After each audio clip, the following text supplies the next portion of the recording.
Hola a todos, este es mi forma de comprender un extracto. Hoy me pongo a acordarme cómo era en aquellos tiempos cuando queríamos escuchar música y hay siempre como ese ruidito del tocadiscos con el LP o cuando empezamos con el internet, que no sé si algunos recuerdan esta pantalla que sonaba como. Y cuando hablamos de el trabajo, cuando hablamos de las empresas, no pasan cosas muy diferentes. En los 50 y en los 60 se empezó a hablar de la calidad total. Hoy la calidad es un requisito mínimo que debe tener un producto. No lo concebimos sin calidad. O en los 80 cuando empezaron a hablar de servucción, creo que era el primer paso para el hoy concepto de Customer Experience. Entonces, las empresas también se han tenido que transformar y cada día se transforman. Hoy hablamos de la importancia de la transformación digital en las empresas, hablamos de innovación que va asociado y hablamos de un liderazgo inspirador. Y de esto hay mucha teoría, pero mucha teoría. Y no importa si uno tiene una maestría en innovación o si tiene un MBA o si hace cursos de lo que quiera de liderazgo transformacional, porque al final son cajas de herramientas, pero esas cajas de herramientas es como si nos dieran las herramientas de un carpintero cuando no somos carpinteros o cuando nos dan un carro de Fórmula 1 que no sabemos conducir. De alguna manera, lo importante es tener en cuenta que hoy las empresas vienen de una transformación del VHS o del Betamax a el video en 4K. ¿Y qué nos demanda esta transformación? Nos demanda sin duda conocimiento, pero no tanto el conocimiento como lo tenemos nosotros concebidos desde aprendamos, sino entendamos. El conocimiento no es tanto lo que sabemos como la capacidad que debemos tener para aprender. Es fundamental entender que las circunstancias cambian, en consecuencia todos los días debemos estar aprendiendo porque el mundo todos los días aporta nuevo conocimiento. Por otra parte, ya no es tan importante el éxito, es más, yo creo que lo importante y lo que hoy valoran las organizaciones es la capacidad que tenga la gente de atreverse, de hacer cosas diferentes, de equivocarse y aprender de los errores y no de quedarse quietos. Desafiar el statu quo es fundamental. Por otra parte, no importa la posición que tengamos dentro de la organización, no importa si es el CEO o CEO o el de la SEO, lo importante es saber hacia dónde va la organización y actuar en consecuencia. Tomar esas decisiones como si fuéramos los dueños de la organización, como si nos tocara en nuestros bolsillos. Y por último, este no es un tema de imagen, y menos cuando hablamos de innovación y de transformación. Lo importante al final son los resultados. Es un poco como la higiene personal. ¿De qué sirve decir que compramos X o Y, desodorante, champú, jabón, etcétera, si realmente la gente no lo percibe otros olores?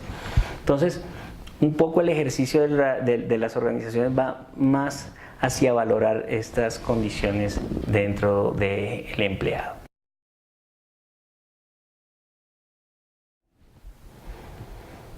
Ya hablamos de condiciones de los empleados, hablando de sus competencias, de las habilidades que tengan y puedan desarrollar. Personalmente, yo creo que para lograr poder cumplir con estos propósitos de innovación y transformación es fundamental que nosotros tengamos claro la importancia de los procesos. Es fundamental conocer un proceso para poder mejorarlo, profundizar en el proceso. Yo siempre he puesto o hago la analogía de la cauchera. Yo no soy amigo de los quick wins o victorias tempranas. Yo soy amigo de jalar hasta donde uno más pueda, hacer el esfuerzo más importante y tomarme el tiempo necesario, porque luego cuando suelto va a llegar lejos la piedra. En cambio, las victorias tempranas es como un bebé prematuro, hay que cuidarlo mucho, hay que estar encima de él, y si uno le quita el pie un poquito al acelerador, los resultados son desastrosos. Por otra parte, es importante no temer. hay que tomar decisiones y esas decisiones se toman por lógica, no por temor. Hace unos años me enfrentaba a la decisión de cambiar un proveedor por un proveedor extranjero y este proveedor local que teníamos era el único para toda la industria, era el único y exclusivo proveedor.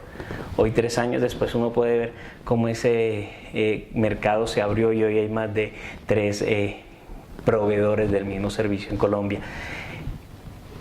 Lo que nos llevó a tomar la decisión fue la lógica y no el temor, aunque en ese momento se veía que era totalmente riesgoso. Por otra parte, hay que tener una visión holística, porque es la que permite entender el entorno de la organización, entender la organización en sí misma, saber cómo funciona la organización y tener la posibilidad de crecer dentro de ella. En el pasado tuve que afrontar retos importantes en organizaciones donde sus crecimientos se triplicaron en 3 años y al triplicarse cada año, es decir, de pasar de 1000 a 3000 a 10000, había muchos retos. Y en ese momento uno profundiza y empieza a organizar esas operaciones para afrontar ese crecimiento. Años después, también tenía que mirar cómo 2 organizaciones se integraban y cómo la operación tenía que ser una convergente, entender culturas, circunstancias, formas de trabajar. Y eso nuevamente es profundizar. Pero luego que uno profundiza y estabiliza las operaciones, necesita crecer.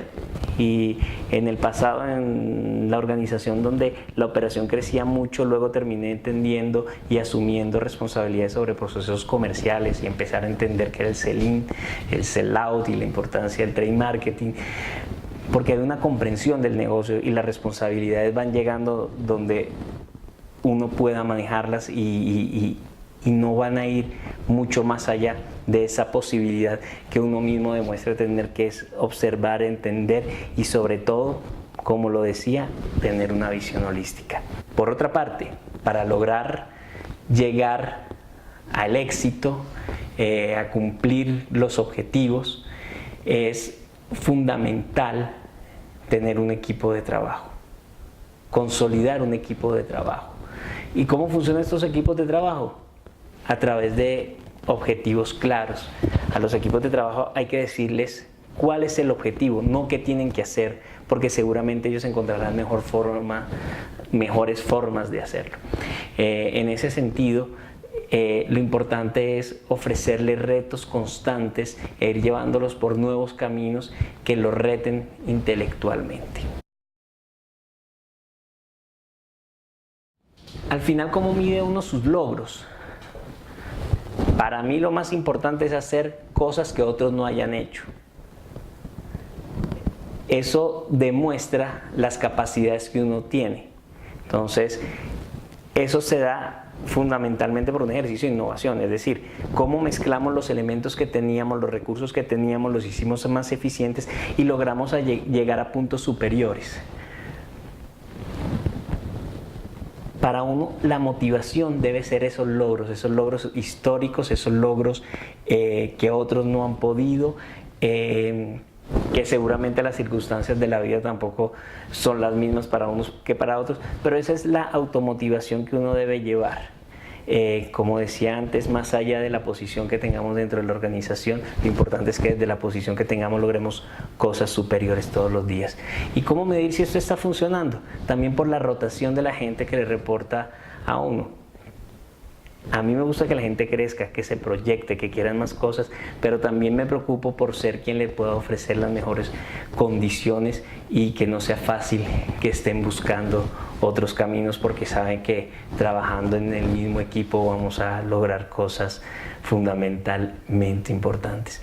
Este era todo mi resumen y parte del ejercicio también es si pensamos ser innovadores, si pensamos en una transformación digital y si queremos contar nuestra historia, debe ir más allá de un extracto de LinkedIn y es la posibilidad de usar lo que hoy tenemos como medios para contar lo que pensamos. Y ojalá esto sirva para que ustedes también se animen a contar su historia, la cual pienso puede ser muy valiosa. Gracias por el tiempo. Estamos hablando.